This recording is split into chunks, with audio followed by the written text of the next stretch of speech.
Another one, dude. 2 in a row. And she's flipping out too. I got her tagged right here. Goodness gracious. So she's tagged in there. I'm gonna keep an eye out on her.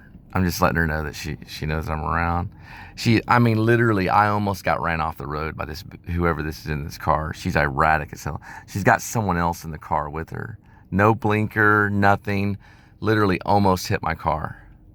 She's already got like a scratch on this side of the car right there.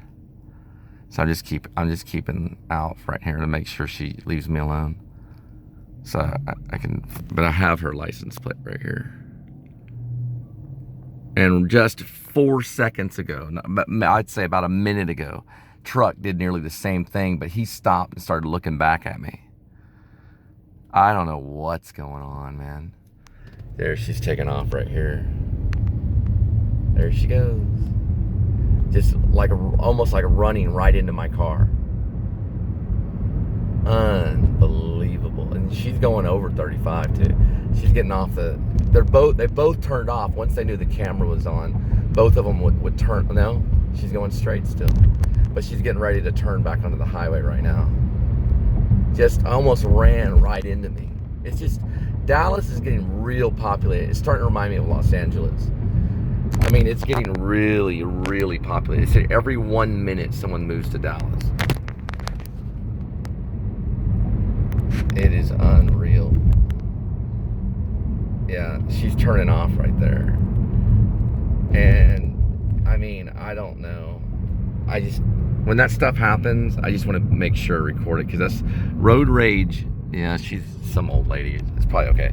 But road rage is very real. And you never know what people are really going to do. They go crazy. And in LA, when I lived in Los Angeles, people would like try to pull other people out of the car. And at that point, if you have a gun, I mean, you know, self-defense. I mean, if someone tries to get in your car, and that happened to me one time when I was in college. When someone tries to get in your car, it's the same as if they're breaking into your home.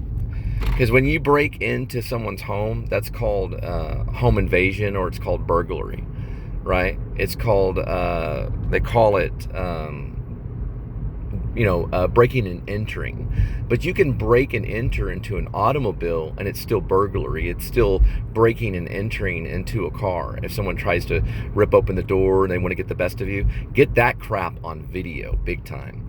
If they get that mad, because that's the same as home invasion, and they won't just be sued in civil court. They'll have to face time for doing that. It's big time. You never want to do that. A really good movie that explores that avenue is Reservoir Dogs. It's when Tim, the character played by Tim Roth, I don't know if it's Mr. White or he's with Mr. White. Harvey Keitel's with him, the actor playing Harvey Keitel, the actor playing Mr. White, or whoever he was playing, Mr. Brown or Mr. Black, I don't remember. But anyway, he's panicking, so they're running. They're diamond thieves, so they're running for their lives, and the cops are chasing them on foot. And they're shooting back at the cops and everything, and they're running along. And Tim Roth's character decides he's going to hijack a car, and he opens the car, and the lady has a gun in her glove box or whatever, and she grabs the gun and then shoots him in the stomach. And that's how he gets his wound that kills him. Well, it doesn't kill him, it almost kills him, almost bleeds him to death. In the movie, that's where his wound comes from. So he's actually trying to break into a car. So if you're trying to run someone off the road in a way, and these things happen. I mean, these things happen on the highway. They happen when you're driving. But when you literally try to run someone off the road just by swerving in their direction or scaring the crap out of them, that's almost bodily harm. That's almost like kicking at someone's front door or something, or invading their property in a way. It's like it's a mobile form of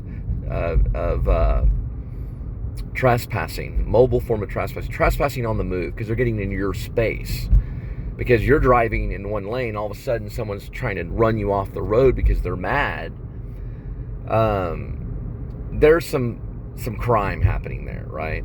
So when I see an erratic driver or someone that might be jumping the gun to the next move, because I've had them slow down next to me, honk their horn, they want to cause an altercation, or they want to try to communicate while you're driving, which really they shouldn't be honking the horn at you for really no reason at all, really. I always flash my lights rather than honk the horns, because honk the horn can be very offensive.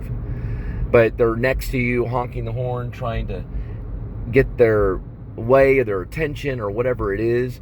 I just, because if that leads to something, get their license plate. Get their license plate.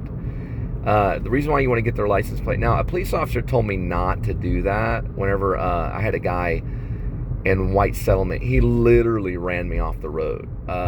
It was right over by Cherry Lane. And it turned into a chase. So he chased me all the way back to my apartment. The only problem was when I turned into my apartment, he turned in too. So he wasn't satisfied with me turning the other cheek.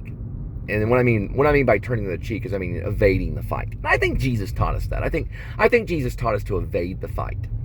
When he said to turn the other cheek, he meant to offer up the other cheek. If they hit you, offer up the other cheek, say hit me again, But I think Jesus also said to evade the fight and turn the other cheek, meaning don't go head on head. Don't go head on head with someone. Don't fight them. Don't fall into their trap, because that was a survival thing that Jesus was teaching. Don't fall into the trap. Offer up the other cheek. Well, me offering up the other cheek is making them a YouTube star. You know what I mean? Like, I'll just make them a YouTube star, That's my other cheek, But the thing is that,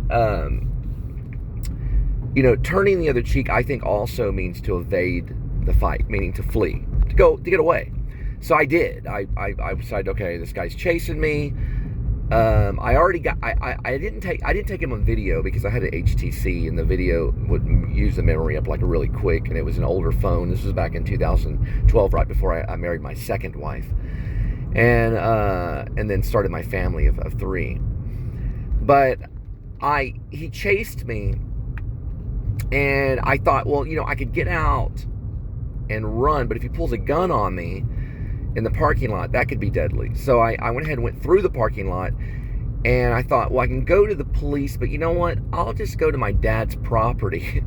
And my dad had a long driveway back in the day, and if he drives up then I'll just knock on my dad's door. And my dad had guns and stuff like that, so if he was going to go that far, I think I called my dad at the time, told him what was going on. This guy was chasing me in his truck. So I took a photo of his license plate, and I took it to the police station in White Settlement, and the police officer told me, he said, don't do that,